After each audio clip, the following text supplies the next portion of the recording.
Hi, everybody, and welcome back to Coffin Talk Interviews with the Living, a weekly podcast that explores how our views on death affect the way we live our life.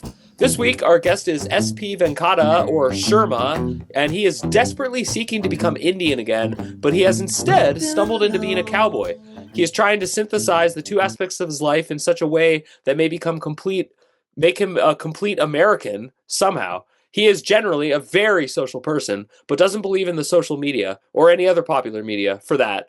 He prefers to not watch TV, listen to radio, or read the newspapers, but you can sure check out his novels both on Amazon and at his website, and I will be interviewing him and asking about all of these things and more, so welcome to the show. Sherma, how are you? Thank you, Mike. That was awesome introduction. I couldn't have done it myself any better. Uh, so you know me too well. So I let's go at it. Awesome. Well, it has been a pleasure getting to know you. And for people listening, for context, Sherma is a part of the Red Sands Writers Circle, which I, of course, am also a member of.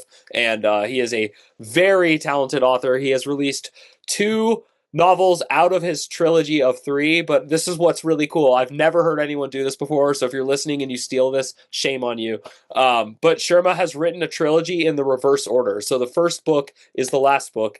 The middle book is the second book, of course, and the third book, the one that is going to come out soon, is actually the first story. So you know the characters in reverse order. It's an incredibly, insanely genius idea. How did you come up with that idea? Let's talk about that. I think it was an accidental discovery in that I could not finish the first one that I started some 20 years ago. I did not know how to go about building the character. I saw him in my eyes, but I could not put it into words. So I put it away and then I started again. And this time, as I grew, the characters grew. And I thought I had a sense of the character. And then eventually, when I started with the Red Sands group, I decided, well, we're going to do this once and for all. And I had a full sense of what the characters were, what the settings were, as the world was changing along with me. And I came to a finality, a sort of a finality. There is never a real finality in Yeah. literature or a literary journey, but there was a stopping point of the three. And then I finished it and I saw that this is just the end of a segment, and I had to work backwards. And I did that. And so I have a better understanding. It's like being in therapy, I think. People think they know what they're into when they get into it. Uh-huh. But once they're totally into it and are out of it, they don't realize what they were at first. Oh my Yeah. God, what was that? So, in the same way, the writer, the author, the protagonist, and the scene itself was quite primal, it turns out, and that's why I couldn't swim in it Yeah. comfortably. I It, had to get my fins and everything together in the third one and then get back to the second one, and now finally in the first one, which turns out to be the hardest one to write. That's interesting, and it's funny because I feel the momentum. Like as I've read, so I'm partway through the second one, and I obviously finished the. Again, for people listening, I finished the first one, which is the third one, and then I'm in the middle one, and it's interesting because I can see it like working in reverse, and I see how you got insight, and I have the same not issue, but the same like psychological revelation, and I've written and read all my own books, but then I had someone who actually read all of them tell me, did you know that in every single book, the main character doesn't really have like parents? And I thought that was really interesting because I have two parents who are still alive. I love them. They're a huge fan of everything I do. They give me lots of attention. They're like great parents. So it's weird that all of my stories are about people, young men who don't have parents. But anyway, this interview is about you, but I did want to relate the psychology part. And Yes. for people at home, I normally ask the guest, how old are you? Where did you grow up? And what generation, if any, are you a member of? The reason I waited to ask that now is I wanted to have you talk about your books because they're set in Chicago, and they feature the protagonist is an Indian man living in Chicago, but he's certainly from India. He's not like American born. And I Right. believe that is also true for the author. So that's why I thought it would be interesting to kind of splash into the novel and then work backwards. So, with that said, how old are you? Where did you grow up? And try to be specific, not just the country. And then what generation, if any, do you consider yourself a member of? I am an Indian, India, um, the city of Hyderabad, Thank you. which most people know today because of its IT industry. It's a great call center and a biggest headquarters of some of the larger companies like Microsoft and Google. Oh, wow. They're, that's their outside US main headquarters. In fact, Hyderabad has a nickname given by itself called Cyberabad. Ah, cool, cool. So the abode of the cyber people, CYBER. So Cyberabad is a, but I have nothing to do with computers. I have, right away. In fact, as we spent a half hour here figuring out our computer connection, you can tell I'm a complete idiot when it comes to uh, computers and Windows and such stuff. Uh, but I managed to come to this country with a fairly well well-founded, well grounded in the English language. Yeah, well, how old were you So when you arrived here? I was 26, 27. Okay, and how I old are you now? grew up with mostly an English language medium, Okay. educated, and quite well versed in world literature in general. So I had a very good English education. I'm about 3 times that old, Okay, I so you would say. what I'm trying to figure out for our readers is you've spent the majority of your life in America now, right? I would say so. Yep, Yeah. definitely. I passed the landmark oh, 20 years ago of how long I lived in India versus an equal amount of time in America.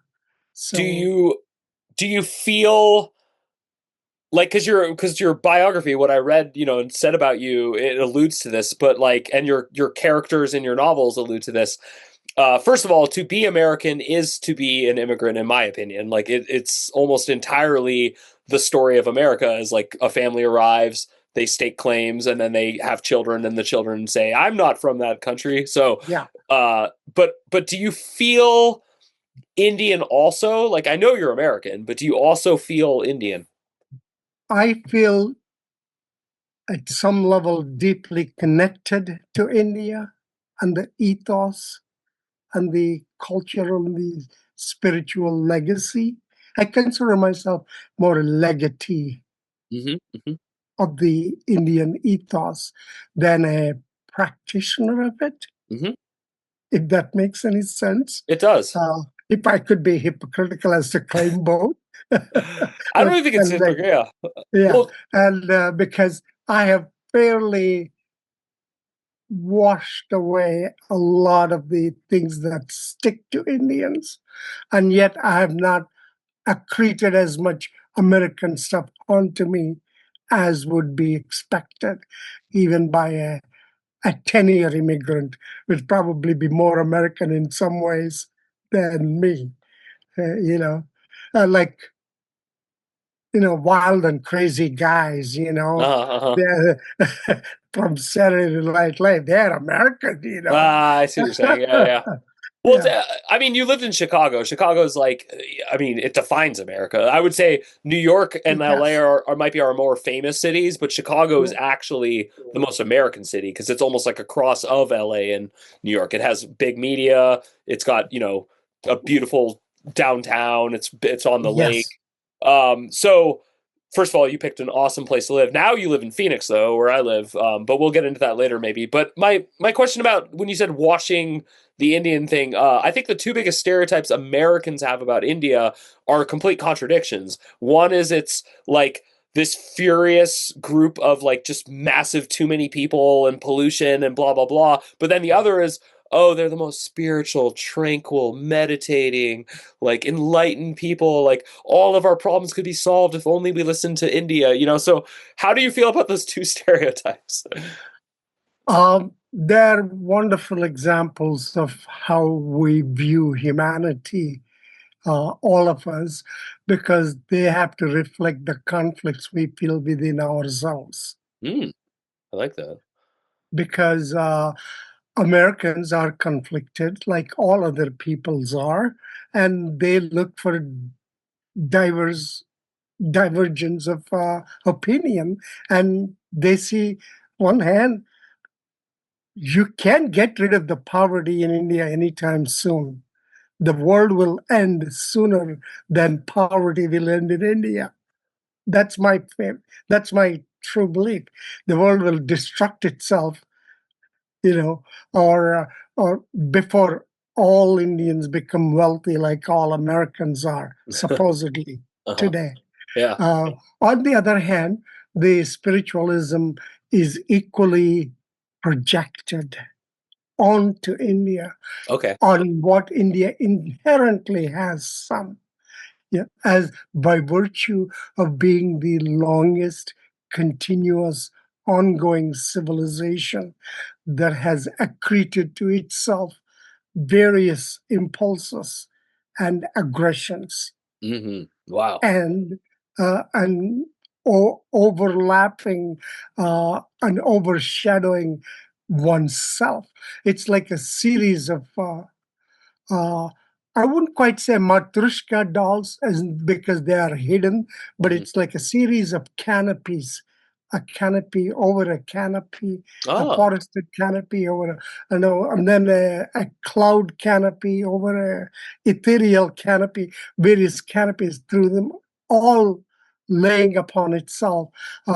India does have that aura Hmm. and real merit in spirituality.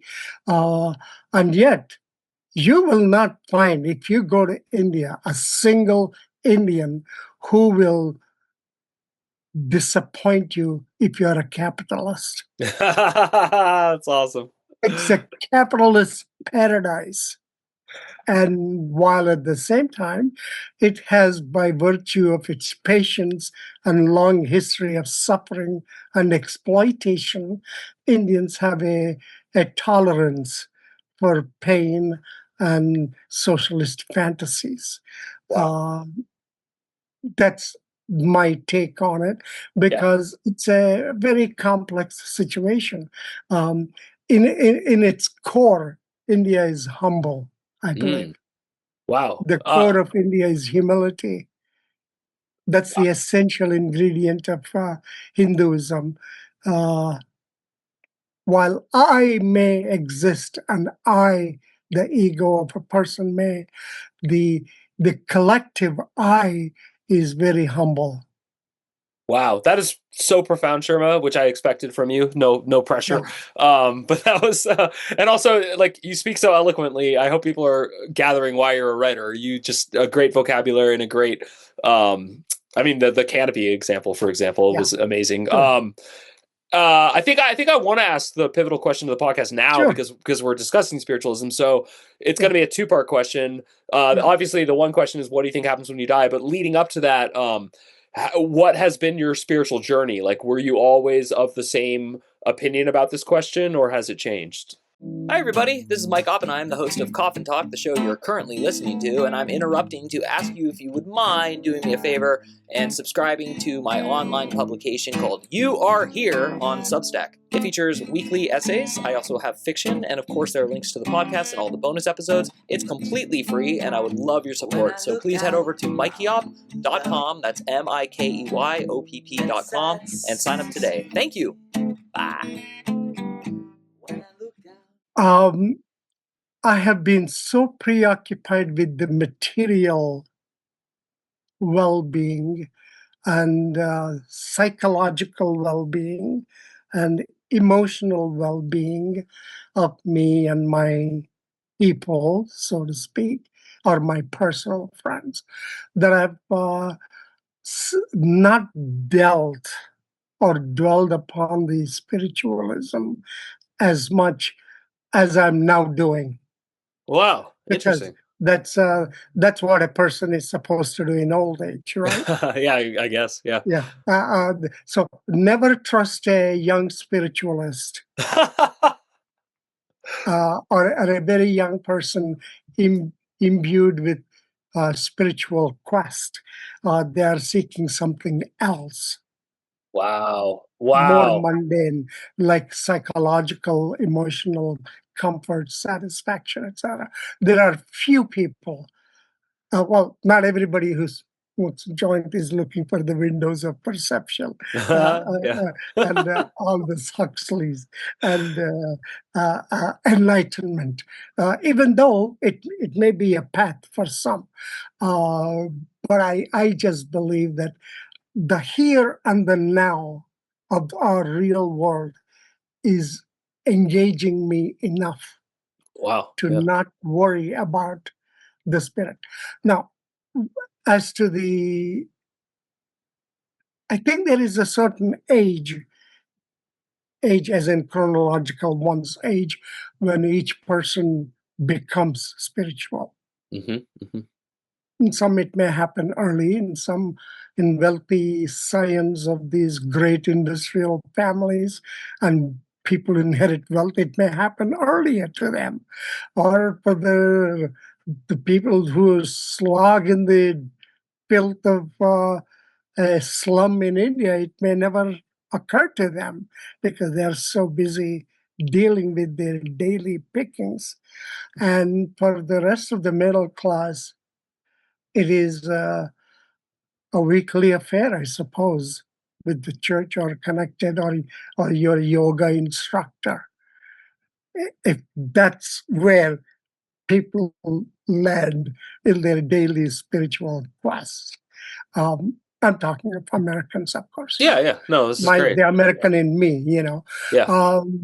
So I have always been a sentimental person or a soft person, personally now speaking. Therefore, I would have had a spiritual level, um, and I would not have diminished it, quashed it, but would have not necessarily sustained it except in times of crisis. Ah, yes, yes. That is a common Because, thing I hear on this show. Yeah. yeah, what is life without crisis, and what is a crisis without a spiritual seeking? Wow. I love You that. know, yeah, it is what makes us uh, humans, and all are capable. But my own personal journey has been that I was born and raised in, inculcated in Hindu religion and practice. And I said I overcame it, embraced America and the Midwestern America, and now the cowboy America wholeheartedly with a 1000% enthusiasm, uh, minus eating animal steak. Uh-huh. Yeah. um, but ground beef is okay. Oh, that's uh, interesting. So because the cow is sacred in India, you did keep that tradition when you moved here? You don't eat beef, I'm assuming, based on what you said. beef steak. Beef steak. Okay, so you will eat like a hamburger. Ground beef hamburgers is Okay. okay. Oh, that's funny. That's Uh, funny. because beefsteak is too similar to the animal. Interesting. So you want it disguised. I wanted disguised. Exactly. It's This is why perfect. I love you. That's why I will not eat ribs ever. Yeah. That's so interesting. So I cannot imagine how people eat dead fish that look like fish. Yeah. I have trouble the opposite way. I have trouble with the ones that are disguised. I don't. It's so interesting. I've never had this discussion with any human, but Yeah. yeah, the only meat I can really like deal with is when I can see the animal it came from. Not that that changes the like opinions I have about factory farming, but the actual like looking forward to eating it. Real quick though, because I'm going to lose my train of thought. Yeah, What do you think happens when you die currently? Like, what is right now today? What do you think is going to happen? nothing. I'm a Buddhist in that sense. Hmm. We live, die, and there is no soul to speak of. But I see the pragmatic value of having a soul in our discussion, in our life, because after all, not all of us can be enlightened like the Buddha in Yeah. his in his. He's a model, a role model. Is something to aspire to become like him, but we aren't going to be ever. Even the best of the joint smokers in among us will ever be a Buddha or a Buddha, I should Yeah. say. So I see the value for a soul in all religions, and and the soul has to be, once you conceive of a soul, you have to give it a value, a structure, and all these epistemological crap that needs to be burdened with. So I leave it up to each person That's incredible. I to love, find their own yeah. investment in their soul. There's so much for me to unpack in so many of your answers, and I feel rushed. I'm not actually rushed, but I feel rushed Yeah. trying to get to like so many questions. I think what I want to ask you the most, you're uniquely American, and I'm going to explain that before I ask the question. Okay. The reason you're unique to me is that you moved here and you embraced the culture, but you also actually feel okay talking about Americans, which I don't find to be as common with people like you. So I've met plenty of people who Ah, have lived here for 40, yeah. 50 years. They love America. They don't want to go home. As a matter of fact, oh, this is home. They don't even call the place Right. home. But what makes you different is you're not reticent. You're not like worried about talking about Americans, which to me makes you really American. So like the ability to talk negatively about Americans is very American in my opinion. And if you don't believe me, look That at is so politics right true. now. Yeah. Yeah. So I have a kind of an easy or hard question to ask you. It's from years and years and years of teaching ESL, English as a second language. The number one complaint that students would have about America was that we're very fake as friends, that we pretend we're better friends than we are, but we're not actually your real friends. Do you think that's true, false, somewhat true? Completely false. In fact, the opposite might be true. Real friends that I've had have been genuine, and they were all American. That's awesome. And the so called back home friendship, I think, is a compulsive need, a Klingon characteristic, like the Klingons in the, Yeah, yeah, totally. you know what I mean. Uh, that is, that may be sweetness to it. There is a general, genteel, appealing softness to those friendships, uh, and which may seem like real to Mhm. those people for them. But for me, having been in both positions, I find Americans are genuine in friendship. They're not fake at all. Awesome. Another quick question that ties back to something you said earlier. I loved your quote about crises. You said, "What is life without a crisis, and what is a crisis without a spiritual journey?" That was beautiful. I'm curious. For me, the greatest crisis I've ever faced is betrayal. Like that. That's like the word to sum up. Have you ever faced betrayal in your life? Has that ever been an issue? I have probably performed betrayal. Interesting. And I'm sure there are many people who feel uh, I betrayed them, by abandoning them or by denying certain Indianness in me, or Interesting. by denying a Midwestern and becoming a cowboy today. So there are different degrees of departure from one's self that are a sort of a betrayal. And in that sense, uh, I have never been betrayed in my life. I expected people to be what they are, Uh-huh. and whatever they did or said, I accept it. That's very Uh, profound. there, Yeah. there is no primal betrayal that one can cling to that will serve any real purpose in life. Well, I mean, talk about hitting the nail on the head. That's what I Yeah, learned from my biggest crisis being betrayal is that yeah, no, my biggest crisis was calling it betrayal. Exactly what you just said. So yeah. touche, A plus. I agree. Um, with that said, Okay. what what is your go-to? What is your device for dealing with when your brain starts to tell you this is a crisis? How do you talk yourself out of that mode? How do you talk yourself out of that conviction? I wish there were an easier, palpable answer that I can hand. Oh, I do this meditation, Om Mani Padme Hum, and or chanting or such thing, or deep breathing. And I have none, but I've been through crises. I've been through severe um,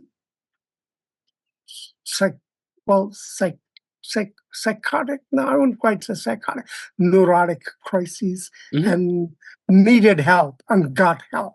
Wow. But in all those situations, so many decades ago, I have not created a formula for myself. Interesting. So I do not have um, an incantation or a magical posture or a process. Uh, but I do have one today that I've developed for my writing. Hmm. When I'm stuck in writing or any kind of a writing issue, I get out of the house.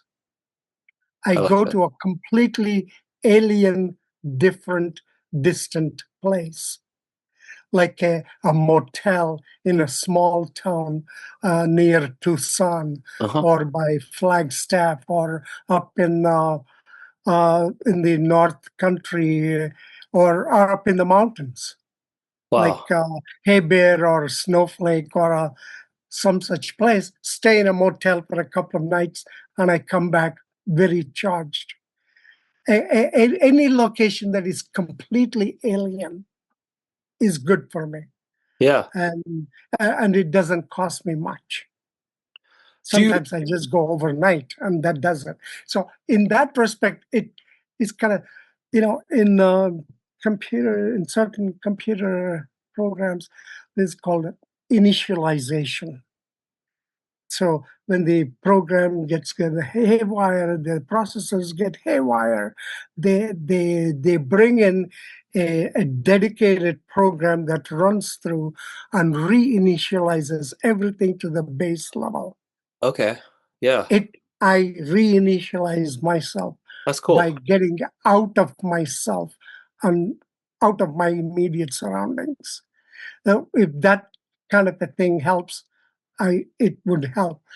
It is very similar to what Joseph Campbell, the great Hmm. Joseph Campbell said in one of the videos, a bliss station. Ah. He says every human being, every adult person, every creative person must have a bliss station.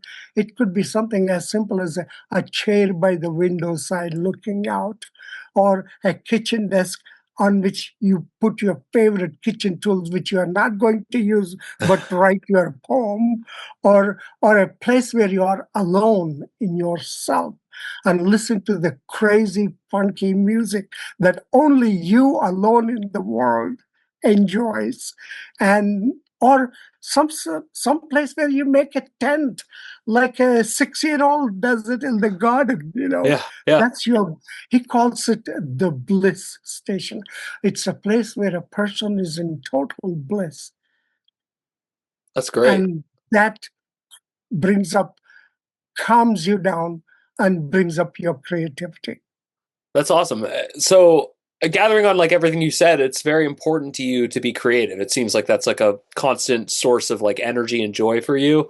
But I Yes. also know something we have in common is that we have something like really, really, really in common, which is when you worked in your career in Chicago in the airport transportation system, you were like, I'll let you explain it if you want to, but Yeah. you were running all the trains at like was it O'Hare or was it Yes. yeah, okay. Um Yeah, yeah, that's fine. Go yeah. ahead.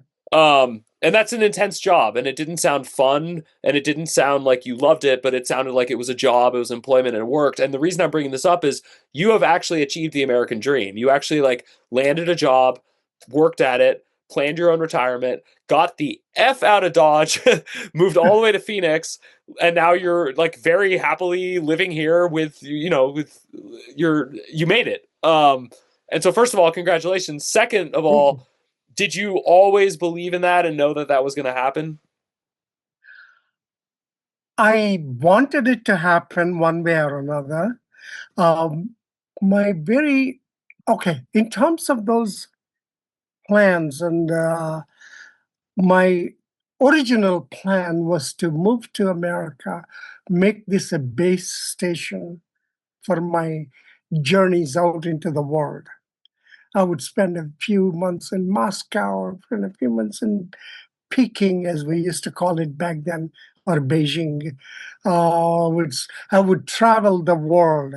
I always saw myself as a cosmopolitan individual, speaking multiple languages. I had myself image of myself at a European newsstand near an airport, thumbing through multiple magazines and languages, greeting people in different dialects and so on. Of course, none of that ever came true. I was like stuck in a stick in a mud in Chicago for 30 years. But the turns out the journey was to be on the inside. So internally, I had to do that. And now that I'm comfortable and physically capable of a little bit. So I do a little bit of travel. So the idea of an American dream is a nebulous one, even Mm, though we try to concretize it into something simple, as in somebody comes from outside and makes it good. mm. Oh wow, wow, yeah, That's the American dream, right? yeah, Uh, it goes back to what you said.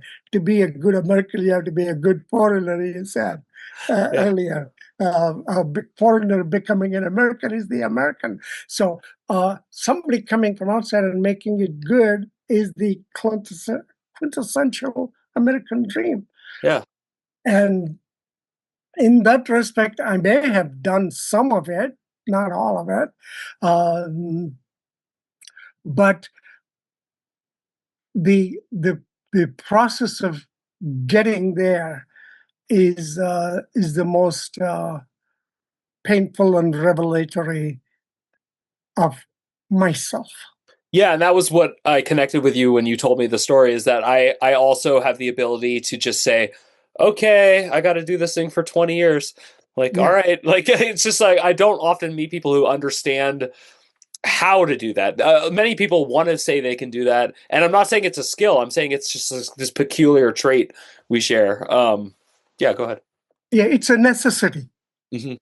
Yeah, It's not just a trait, at least in my case. I have lucked into it, but it's a necessity. You have to do this because, m- from my experience, most people who came with me were all highly qualified doctors, dentists, engineers, physicians.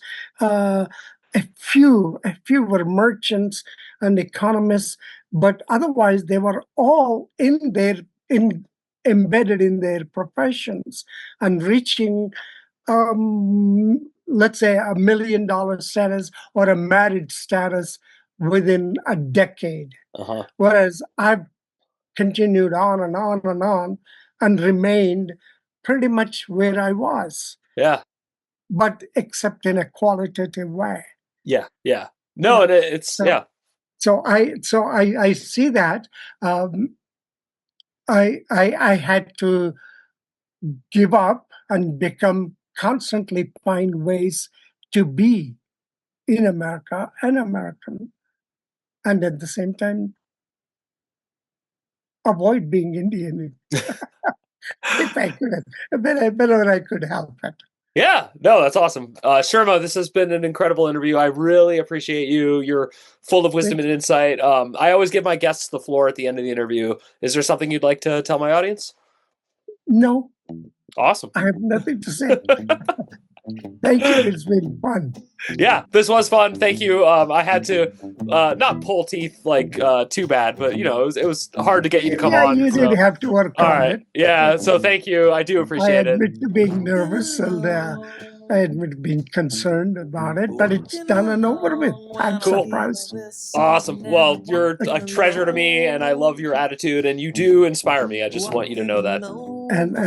I would be remiss if I didn't. Maybe it would be unseen, but to bring up your family and tell you how much I adore your wife and your daughter, Thank you. and your daughters. Thank you, Sherma.